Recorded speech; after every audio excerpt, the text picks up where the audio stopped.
Sir, case report ചെയ്തിട്ടുണ്ട്. അല്ലേ ശരിയാവില്ല സാർ. ന്യൂസ് ഒന്നും സ്പ്രെഡ് ആയിട്ടില്ല. അത് ഞാൻ നോക്കിക്കോളാം. ശരി സാർ, ഞാൻ വിളിക്കാം.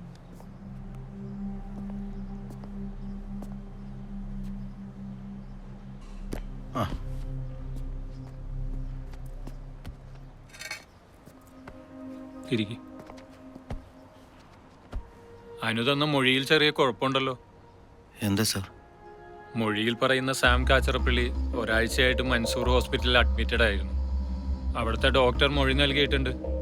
എനിക്ക് ഉറപ്പുണ്ട് ഇത് ചെയ്തത് സാം തന്നെയാണ്. മൊഴിയിൽ പറയുന്ന സാമുമായിട്ട് യാതൊരു മുൻപരിചയമുള്ളതായിട്ടും അനു പറഞ്ഞിട്ടില്ല.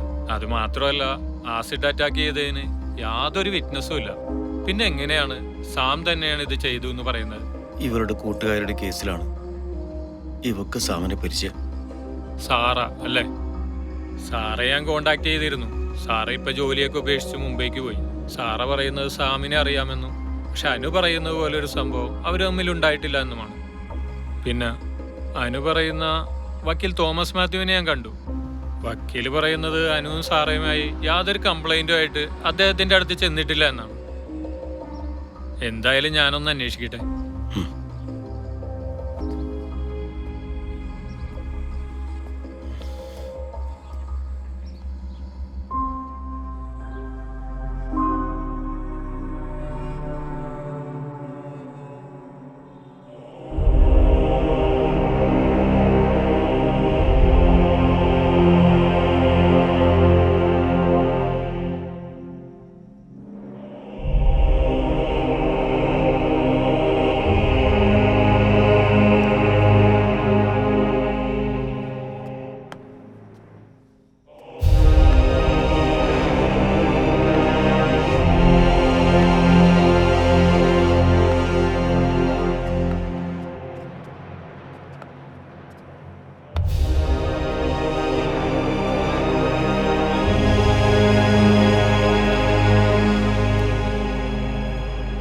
പോയ കാര്യം എന്തായി? അപ്പം പി ഗ്രൂപ്പ് സഹകരിക്കുന്നു ഒന്നല്ല, മീറ്റിംഗ് നെക്സ്റ്റ് വീക്കിലേക്ക് മാറ്റി. ഇലക്ഷൻ വരാൻ ഇനി 3 മാസമേ ഉള്ളൂ. ചെയ്യേണ്ടതൊക്കെ ചെയ്യണം. തദ്ദേശം നമുക്ക് അനുകൂലമായതുകൊണ്ട് നിയമസഭയിൽ നമ്മൾ ജയിക്കും. നിന്റെ മണ്ഡലത്തിൽ വിജയം ഉറപ്പുവരുത്തണം. അതിനു വേണ്ട എന്താ ചെയ്തു കൊടുക്കണം.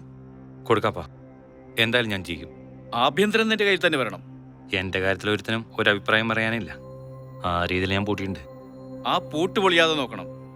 ആഭ്യന്തര കസേരയിലിരുന്ന് എനിക്കറിയാമല്ലോ എന്റെ പാർട്ടിക്കാരെ. ഒരുത്തനും അനങ്ങില്ല അപ്പാ. ഇലക്ഷന് മുന്നേ ഒരു കേസിലും പെടാതെ നോക്കണം. എനിക്ക് സാമിന്റെ കാര്യത്തിലാണ് പേടി. അവനെ യൂത്തിന്റെ സെക്രട്ടറി ആക്കാനുള്ളതാണ്. ഞാൻ നോക്കിക്കോളാപ്പാ.